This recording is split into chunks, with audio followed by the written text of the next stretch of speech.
I got so much motherfucking design on right now. Break it down, bring it back, make it clap. I got 3 old thoughts, new block, where that thing. Bitches on my line, and you know.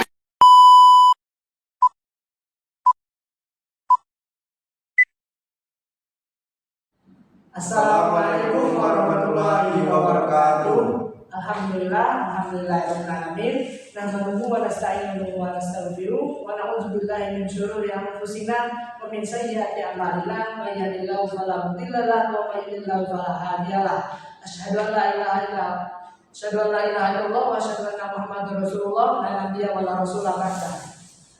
Alhamdulillah, puji syukur tidak lupa kita aturkan kepada kehadiran Allah Subhanahu wa taala, yang mana pada sampai saat ini kita masih diberikan nikmat kesehatan jasmani maupun rohani, dan juga nikmat keislaman, nikmat iman dan takwa dan sebagainya. Shalawat serta salam tidak lupa kita junjungkan kepada junjungan kita Nabi Muhammad SAW, yang mana beliau telah memperjuangkan seluruh hartanya, istrinya, keluarganya, seumur hidupnya untuk menegakkan kalimat la ilaha illallah. Baiklah, kami dari kelompok pertama, saya Eza Wahidi dan teman saya Hidup Kurniawan. Di sini kami akan menjelaskan mengenai tentang hadis-hadis tentang harta. Jadi langsung saja pembahasannya. Harta dalam bahasa Arab disebut sebagai al-mal, yang berarti condong ataupun berpaling dari tengah ke satu sisi yang lain. Al-mal ini disebutlah sebagai segala sesuatu yang dapat menyenangkan manusia dan juga dapat dipelihara, baik dalam bentuk materi maupun manfaat.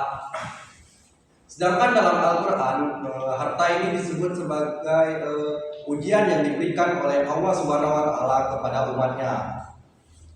Kita sebagai umat muslim dianjurkan untuk menggunakan harta dengan cara yang halal, seperti menunaikan zakat, memberikan sedekah, dan menyisihkan harta kita untuk kepentingan umum.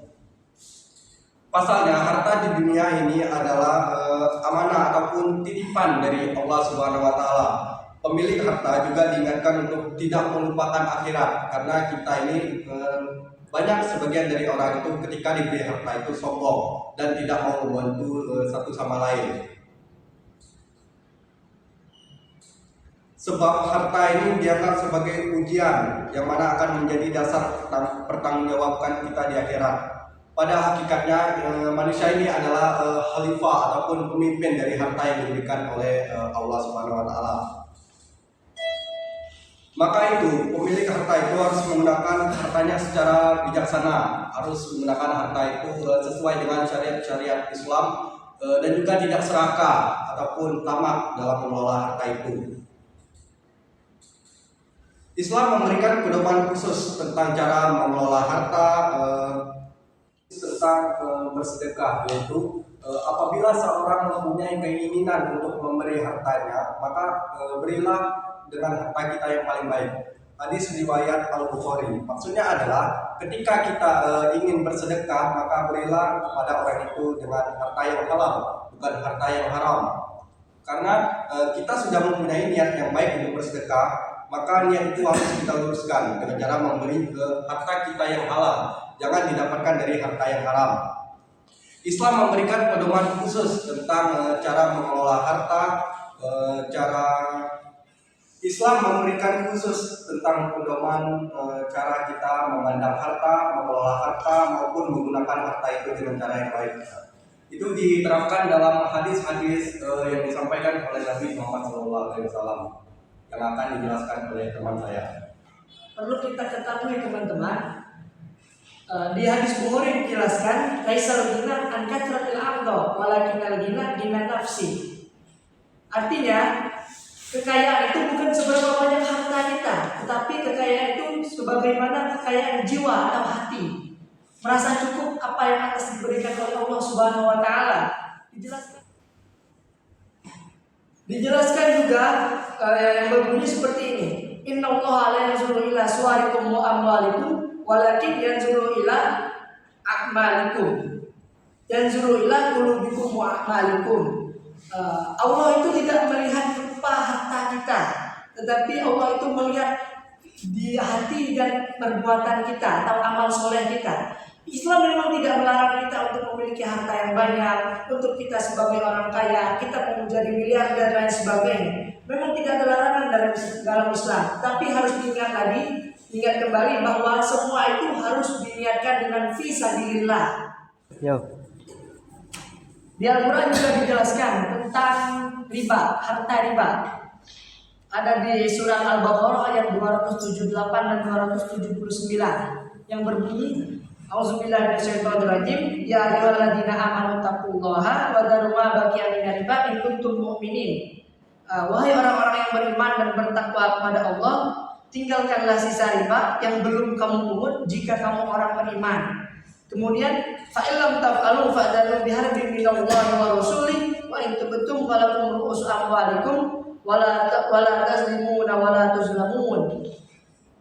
Jika kamu tidak melaksanakannya, maka umumkanlah perang dari Allah dan Rasulnya. Tetapi jika kamu bertobat, maka kamu berhak atas pokok hartamu. Kamu tidak berbuat zalim atau merugikan dan tidak dizalimi atau dirugikan. Jika kita belum melaksanakan riba, katakanlah dalam hati kita ini riba itu diharam. Riba itu diharamkan oleh Allah. Perang dengan riba. Jangan sekali-kali dilakukan. Kalau sudah dilakukan, segera bertobat agar kamu tidak termasuk orang-orang yang rugi. Ada juga loh hadis tentang gimana caranya harta kita tuh balik lagi kepada kita. Biar kita itu saat mengeluarkan harta itu dengan senantiasa kembali lagi kepada kita. Bunyinya seperti ini. Yang pertama itu ketika kita mengeluarkan harta atau uang kita, jangan lupa baca bismillah. Karena sebuah perbuatan kita tuh harus dilandaskan dengan bismillah. Kemudian baca sholawat. Allahumma sholli ala sayyidina Muhammad wa ala sayyidina Muhammad. Bunyi hadisnya, ya Razak Dzul Quwwatil Matin urzuqni. Mungkin hanya itu presentasi kami tentang harta. Kurang lebihnya kami mohon maaf. Kepada Allah kami mohon ampun. Sekian dari kami. Wassalamualaikum warahmatullahi wabarakatuh.